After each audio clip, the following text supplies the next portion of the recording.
people disappear every day, and while most turn up safe and sound after a short time, there are those cases of men, women, and children who are here one moment and then gone the next, with no explanation. Often no trace of them is ever found other than to find a few belongings scattered at their last known location, or evidence is found that they were suddenly removed from their normal lives.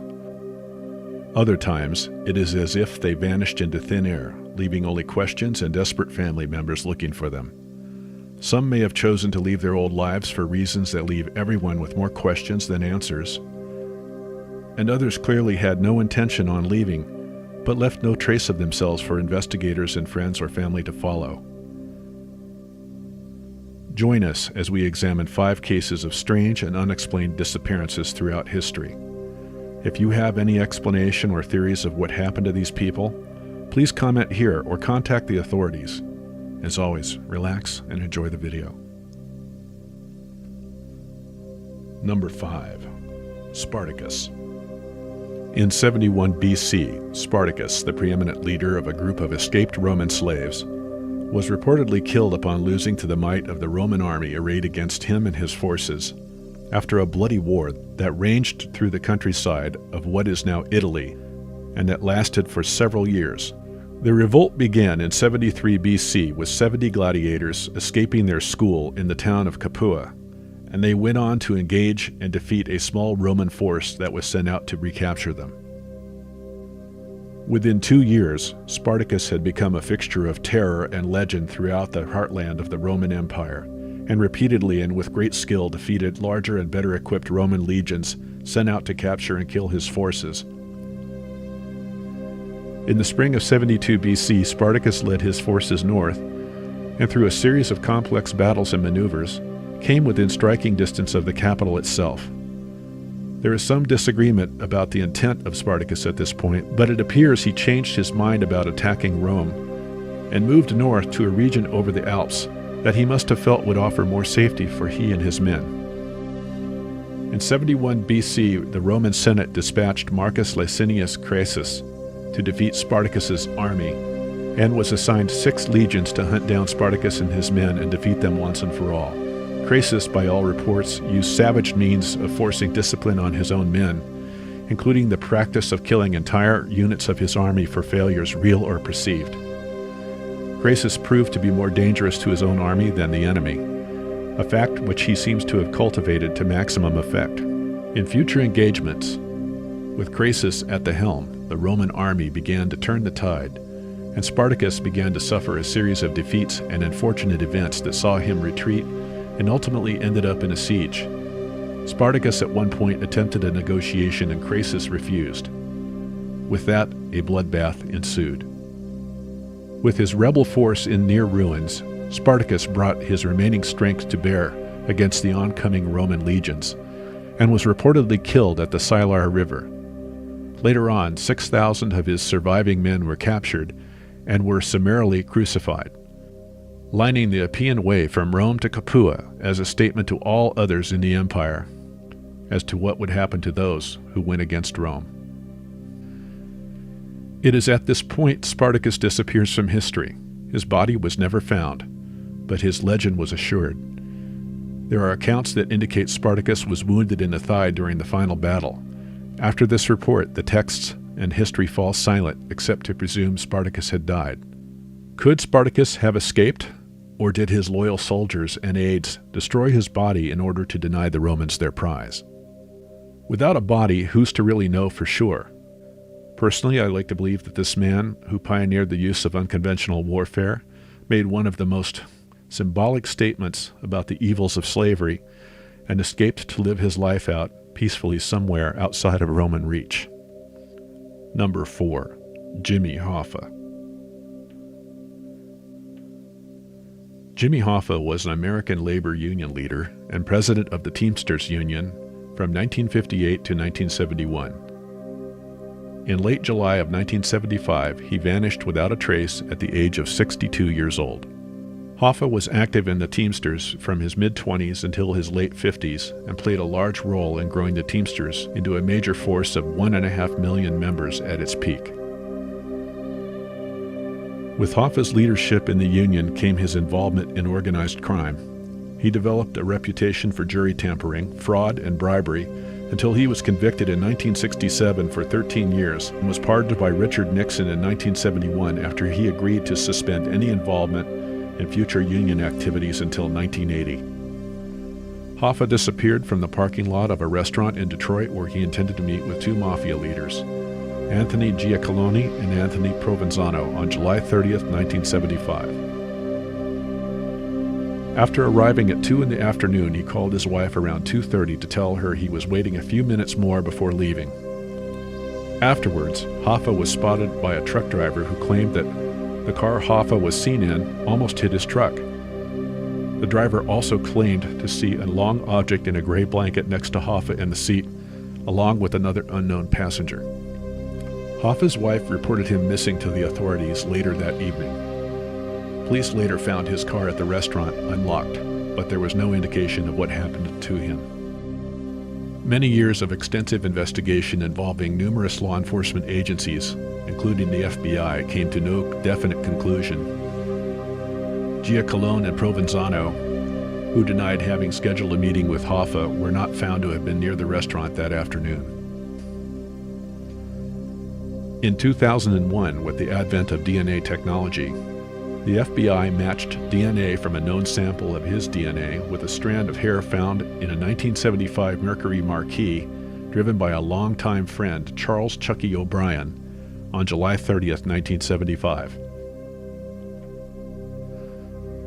Police and Hoffa's family long believed O'Brien played a role in Hoffa's disappearance. O'Brien, however, had previously denied ever being involved in Hoffa's disappearance or that Hoffa had ever been a passenger in his car. In January 2013, reputed gangster Tony Zarelli implied that Hoffa had originally been buried in a shallow grave, with the plan that his remains would later be moved to a second, more permanent location. Zarelli contended that these plans were later abandoned, and that Jimmy Hoffa's remains are in a field in northern Oakland County, Michigan, near the restaurant where he was last seen. On June 17, 2013, the Zarelli tip led the FBI to a property in northern Oakland County owned by Detroit mob boss Jack Tocco. After digging for 3 days, the FBI called off the search at that location. No human remains were ever found, and the case remains open. What do you think? Did Jimmy Hoffa find mob justice the hard way? Or did he simply assume a new identity to escape from the threats on his life and to live out his remaining years peacefully? Number 3. The Ninth Roman Legion. One of history's biggest mysteries is the disappearance of the Ninth Roman Legion, which disappeared without a trace in Britain during a military campaign to control the northern reaches of the island. Not a trace of the 5,000 legionnaires has ever been found. No armaments, spears, or shields, or any other evidence of the Ninth has ever turned up to explain whatever happened to them. The Ninth was formed in the year 58 AD and was active in the early years of the 2nd century. This legion has been the subject of considerable legend, speculation, and mystery as a result of its sudden and unexplained absence. To this day, no one can say for sure what happened to them, and little trace of them remains, save for inscriptions and myth. Some scholars even dispute the notion that a full legion was in Britain at the time, but the consensus seems to lean more to the full strength of a normal legion of 5,000 men having been present at the time. Around 108 AD, one of the last inscriptions of the Ninth was found in Britain, likely during a time of increased hostilities from the northern tribes of Britain in rebellion against Roman rule. Some theories suggest that the legion marched into Caledonia, which is now modern-day Scotland, and no trace of them was ever found again. Some theories indicate that the Ninth was in Britain between 120 and 130 AD, and an inscription found in the fortress of Caerleon near modern-day Wales dates to around 120 AD. After this last inscription from that date, the Ninth has been lost to history. So between 120 and 197, the legion seems to have vanished off the face of the earth without a trace. The traditional theory to explain the disappearance is that the Ninth was destroyed in battle sometime in the early 2nd century as a result of an attack on the fortress of York, and resulted in the complete annihilation of the legion. It is notable that the Roman Emperor Marcus Aurelius visited Britain in person around 122 AD and launched the construction of Hadrian's Wall to keep the region under control. It was theorized that this was a response to the loss of the Ninth, but no written or archaeological evidence exists to confirm this theory at this time. Considering that the Ninth was the farthest legion from Roman supply lines and the most exposed militarily on all sides, it is very easy to imagine them suffering a serious disaster, which ultimately caused Rome to respond with an emergency visit by the emperor himself to reestablish York as a Roman power center. Some even trace the creation of the wall as the division of what ultimately would become the border between England and Scotland. All of this as a result of the Ninth Legion. Number 2. The Springfield Three.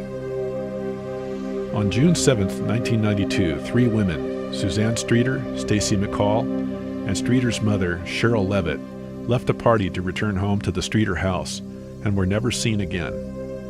The next morning, friends of the family, Janelle Kirby and her boyfriend, arrived to check on the Streeters after they had failed to show up at her home as planned. They found that the women's cars were in the driveway and their purses and personal effects were all in the home, indicating that they had arrived safely. Evidence recovered at the Streeter home included a broken glass shade on the porch, which was mistakenly thrown out before the significance of this clue was appreciated. The light bulb inside the light frame was still intact, however. The Streeter's dog, a Yorkshire Terrier, appeared agitated. While still in the Streeter house, Kirby also answered a strange and disturbing call from an unidentified male who made sexual innuendos. She hung up and immediately received another call of a sexual nature from the same person. McCall's parents contacted police in reference to their daughter's disappearance more than 16 hours after the women were last seen, and other worried friends and family called and visited the home the following day. Police estimated that the crime scene had been corrupted by between 10 to 20 people who visited the home. The scene showed no signs of a struggle, except for the shattered porch light. Police also noted that Levitt's bed had been slept in. All personal property was left behind, including purses, money, cars, keys, cigarettes, and the family dog. In 1997, Levitt and Streeter were declared legally dead, but their case files are still officially filed under missing, and the case remains active. A tip that the women were buried in the foundation of a parking garage at Cox Hospital resulted in a team using a ground-penetrating radar, which found 3 anomalies which were consistent with graves. The Springfield police showed little interest in the finding and ruled that tearing up the concrete was not justified. In 1997, a convicted kidnapper named Robert Craig Fox told journalists that he knew that the 3 women had been murdered and buried, and he claimed that their bodies would never be recovered. At the time of the murders, Cox had lived in Springfield with his girlfriend, who said that Cox had been with her at church on the morning of the disappearances. She later changed her story and said she had not been at church with Cox and cast doubt on his alibi. Cox later stated to authorities and journalists that he would disclose what happened to the 3 women after his mother had died. The case remains unsolved, and despite a wealth of tips, no trace of the women has ever been found. I have refrained from posting pictures of the women on this video, since the family website, dedicated to the kidnappings, specifically asked people not to use the photos. If you have any evidence or information regarding the disappearance of the Springfield Three, the family requests that you contact the Springfield, Missouri Police Department Cold Case Division. Number 1. The Bennington Triangle. The Bennington Triangle reflects a map of disappearances located around Glastonbury Mountain in the state of Vermont. The triangle contains the towns of Bennington, Somerset, Shaftesbury, and Woodford, and it has a long history of strange events associated within its borders. Stories of unexplained phenomena like UFOs, sightings of a Bigfoot-like creature, and unusual noises and lights pervade the region, as well as a spate of vanishings of people who were here one moment and inexplicably gone the next. The local Native American tribes view the Glastonbury area as a cursed land and avoid it at all cost. In 1945, a mountain guide named Mitty Rivers was on a trail guiding a hunting party on November 12th when he vanished. Mitty was guiding the group back to their campsite when he got ahead of them and was never seen again. An extensive search of the region by local police and volunteers was undertaken, but no trace of Mitty, aged 74, was found, except for a bullet cartridge found in a river. The speculation was that Mitty leaned down and the cartridge dropped from his pocket into the water. The disappearance occurred around the Long Trail Road area in Vermont State Route 9. Rivers was an extremely experienced hunter and fisherman and was more than familiar with the local area. What do you think? What happened to Mitty? He was 74 years old. Did he become ill and confused and wandered off to die alone in the woods? Or did something more mysterious take this man away? A little over a year later, an 18-year-old woman named Paula Jean Weldon took a walk from her dormitory at Bennington College and was seen by many people as she walked the Long Trail on December 1st, 1946. Paula was dressed in a red parka and, while dressed for the daytime weather, was not dressed for overnight conditions in the late fall. Paula had developed an interest in botany and finding rare plants, along with a friend of hers, and often hiked and explored the area. Paula was reportedly last seen on the Long Trail by an elderly couple 100 yards ahead of her, and when she rounded a bend in the trail, this was the last time that the couple saw her. Extensive searches were conducted and Paula's body was never found. The general consensus was that something terrible had befallen her.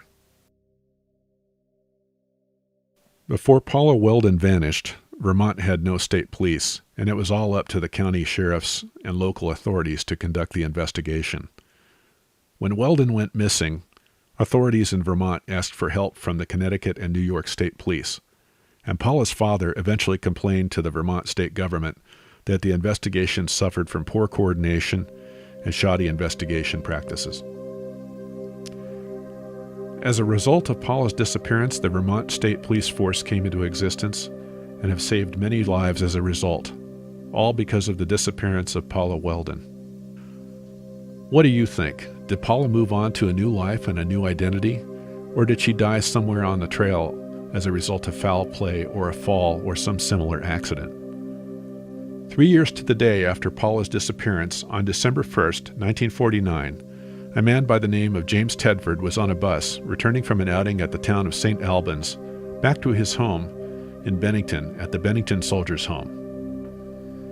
Many witnesses saw James get onto the bus and take a seat, and he remained there throughout the entire trip. Somewhere between the last stop and Bennington, James Tedford vanished into thin air. His personal effects were still in a luggage rack, and an open bus timetable was found on his vacant seat. What happened to James Tedford? There is much more to this story, and we will provide a link in the video description below to let you decide for yourself. Could it have been an alien abduction, dimensional travel, or something more mundane? We may never know. The next person to disappear was 8-year-old Paul Jeffson. On October 12, 1950, Jeffson had accompanied his mother in a truck to perform some farm chores. She left her son near the truck while she fed some pigs. His mother left him on his own for roughly an hour, and when she returned, her son was nowhere to be found. Search parties were formed to look for the child, but nothing was ever found, though Jeffson was wearing a bright red jacket that should have made him more visible. According to one story, bloodhounds tracked the boy to a local highway where, according to local legend, 4 years earlier, Paula Weldon had disappeared. The final disappearance was 16 days after Paul Jeffson's disappearance. On October 28, 1950, Frida Langer, age 58, and her cousin Herbert Elsner left their family campsite near the Somerset Reservoir to go on a hike. Frida took a spill and fell into a stream and hiked back to the campsite near the Somerset Reservoir. She told Herbert to wait for her to change her clothes, and when she didn't come back, Herbert sounded the alarm, and a massive search involving aircraft, helicopters, and 300 searchers combed the woods looking for Frida. For over a year, no trace of her was ever found, and then on May 12, 1951, her body was found in an area near the Somerset Reservoir that had been extensively searched 7 months previously. It seemed extremely suspicious. No cause of death could be determined because of the condition of her remains. Frida was the only one of the 5 people who disappeared to have her body recovered. What happened to her? Was there a common thread with all of the other disappearances? Was a serial killer at work, operating with impunity in the region? Or were there more mysterious factors involved? Please leave your comments below and let me know what you think.